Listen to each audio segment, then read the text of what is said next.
ഇവിടെ അത് UDF രാഷ്ട്രീയം വെച്ചുള്ള നിലപാടാണ്. നമ്മുടെ പൊതുസമൂഹമൊന്നും അത്തരമൊരു പൊതുവിലേക്കെല്ലാണെന്ന് തോന്നുന്നില്ല. പൊതുസമൂഹം ഈ കാര്യങ്ങളിൽ എല്ലാ ഘട്ടത്തിലും അതിജീവിതത്തൊപ്പം നിൽക്കുന്ന സമീപനമാണ് സ്വീകരിച്ചിട്ടുള്ളത്. ഗവൺമെന്റും ആ നില തന്നെയാണ് എടുത്തു പോകുന്നത്.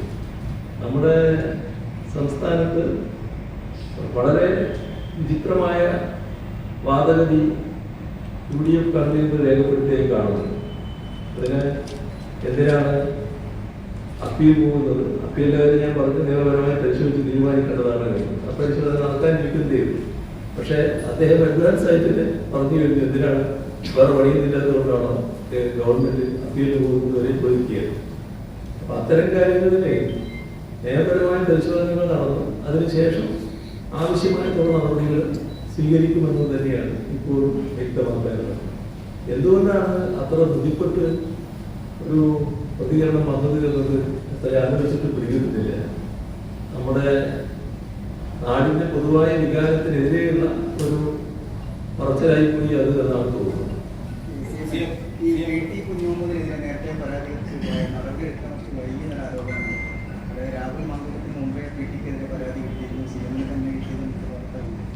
അത് ശരിയാണെന്ന് തോന്നുന്നില്ല. ഒരു ഇമെയിൽ സന്ദേശം എന്ന് പറഞ്ഞു. ഇമെയിൽ സന്ദേശം വന്നപ്പോൾ ആ സന്ദേശം എന്റെ ശ്രദ്ധയിൽപ്പെട്ട ഉടനെ തന്നെ അത് പോലീസിന് കൈമാറി.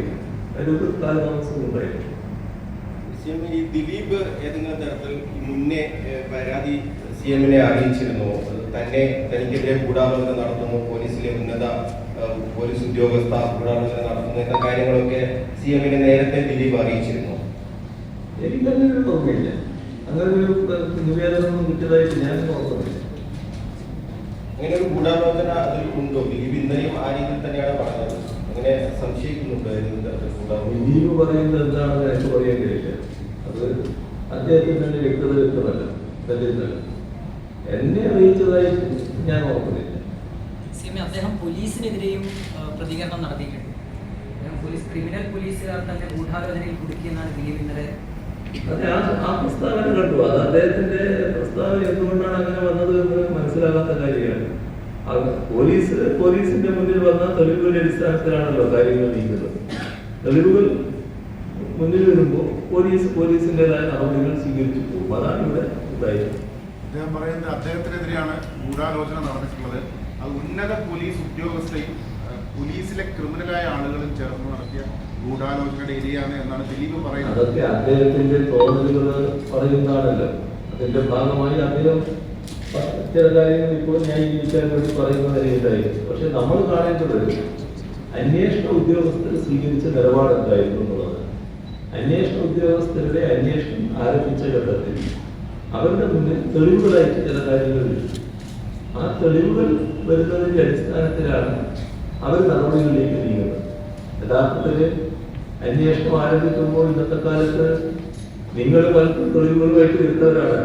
അതല്ല അന്വേഷണ ഉദ്യോഗസ്ഥരെ സ്വാധീനിക്കുന്നത്. മാധ്യമങ്ങൾ പല കാര്യങ്ങളും റിപ്പോർട്ട് ചെയ്യേണ്ടി അതിന്റെ ഭാഗമായല്ല അന്വേഷണ ഉദ്യോഗസ്ഥ നിലപാടുകൾ.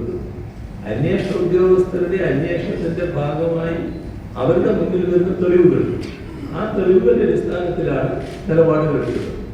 അതേതെങ്കിലും ഒരു വ്യക്തിക്കെതിരെയുള്ള ഗൂഢാലോചനയുടെ ഭാഗമാണ് എന്ന് കാണാൻ കഴിയില്ല.